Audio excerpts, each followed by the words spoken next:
सभे मगहिया भाई बहन के भूलेटन काका के राम राम आथिन मगहिया खबर में सुनथिन देश दुनिया के खबर। गंगा दशहरा पर कल हरिद्वार में जुटल भारी भीड़। जल पुरुष राजेंद्र सिंह कहलका कि आदमी न चेतलन त बिहार के भूमि से हो जाए पानी गायब। गृह मंत्री अमित शाह कहलका कि मणिपुर में शांति और खुशहाली लेल हमने प्रतिबद्ध।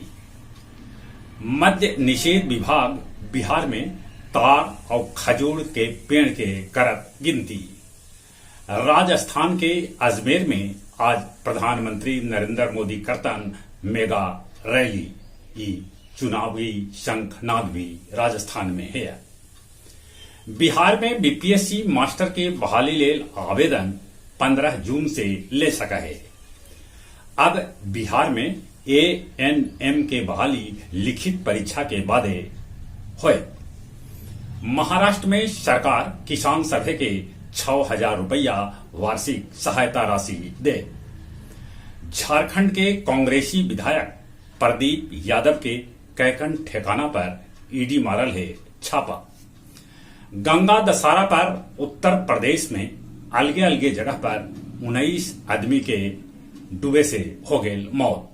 14 सब बरामद कैल गए है। पटना जंक्शन के उड़ावे के धमकी देवे वाला राजेश रंजन के पुलिस कर ले लखे गिरफ्तार।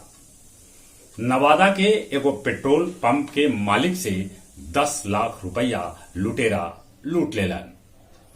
आरबीआई ई बात के अंदेशा जतौलक है कि 500 के नकली नोट के प्रचलन बाजार में हो रहा है।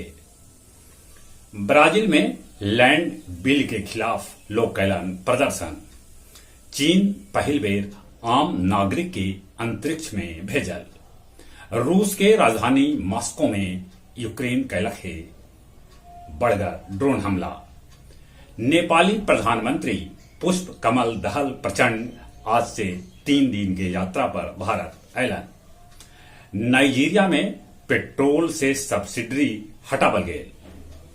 गया कॉलेज खेल परिसर में सामूहिक विवाह के अवसर पर चिराग पासवान कहलका कि विपक्षी एकता भानुमति के कुनवा नियन है, ई कखनियों बिखर जाए।